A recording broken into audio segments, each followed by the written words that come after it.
खबर middle east में छिड़े युद्ध पर भारत के नए बयान को लेकर। ईरान, अमेरिका और इजराइल के बीच बढ़ते तनाव के बीच भारत की संसद में आज जबरदस्त हंगामा देखने को मिला।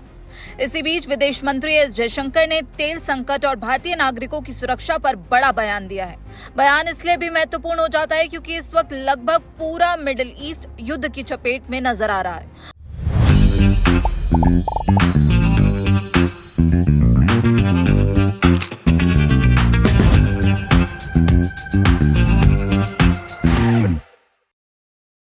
हालात कितने गंभीर हैं इसका अंदाजा आप इस बात से लगा सकते हैं कि कच्चे तेल की कीमत चंद दिनों में ही $120 प्रति बैरल तक पहुंच गई है। एक्सपर्ट्स मान रहे हैं कि दुनिया 1973 जैसे बड़े संकट की दहलीज पर खड़ी है।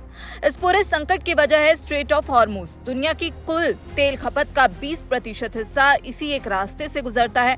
अगर ये रास्ता लंबे समय तक बंद रहता है तो भारत, चीन और जापान जैसे देशों को बड़ा झटका लग सकता है। हर दिन 20 मिलियन बैरल तेल की सप्लाई खतरे में है, जो दुनिया को महामंदी की ओर धकेल सकती है।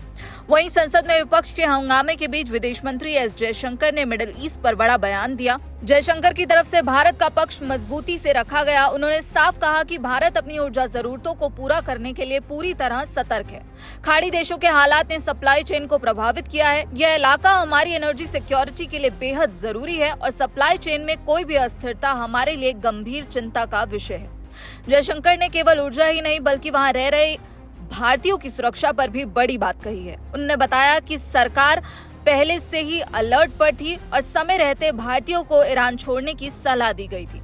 उन्होंने कहा अब तक लगभग 67,000 भारतीय इंटरनेशनल बॉर्डर पार कर चुके हैं। वेस्ट एशिया से अपने नागरिकों को सुरक्षित वापस लाने के लिए भारत सरकार दिन रात काम कर रही है और हमारी एम्बेसी हर नागरिक के संपर्क में है।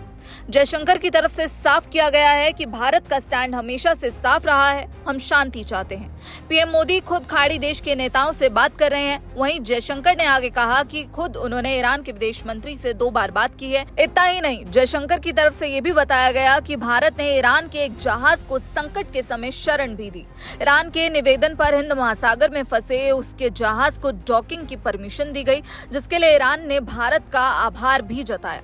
साफ है कि युद्ध की आग फैल रही है और इसका असर आम लोगों की जिंदगी पर भी पड़ता हुआ नजर आ रहा है। भारत बातचीत के जरिए समाधान निकालने के पक्ष में है, लेकिन अपनी सुरक्षा से समझौता करने को तैयार नहीं है। संसद में अब जयशंकर की तरफ से कहा गया है कि झगड़ा लगातार बढ़ता जा रहा है और जो इलाका है उसमें सुरक्षा की स्थिति काफी खराब हो गई है। यह झगड़ा दूसरे देशों में भी अब फैलता हुआ नजर आ रहा है और जो तबाही है वो बढ़ रही है। तो यहाँ पर भारत की तरफ से साफ किया गया है कि सप्लाई चेन में गंभीर रुकावटें और अस्थिरता का माहौल गंभीर मुद्दे हैं। आपको बता दें कि मिडिल ईस्ट में इस वक्त हालात तनावपूर्ण बने हुए हैं। लगातार ईरान की तरफ से मिसाइल हमले किए जा रहे हैं, जिसमें मिडिल ईस्ट के कई देशों में ये हमले देखने को मिले। ईरान की तरफ से कहा गया कि हमने अमेरिकी एयरबेसेस को टारगेट किया है, लेकिन अब ये युद्ध और ज्यादा खतरनाक होता जा रहा है। इसी बीच संसद से भारत सरकार ने एक बड़ा बयान दिया है, वो भी विपक्ष के जोरदार हंगामे के बीच।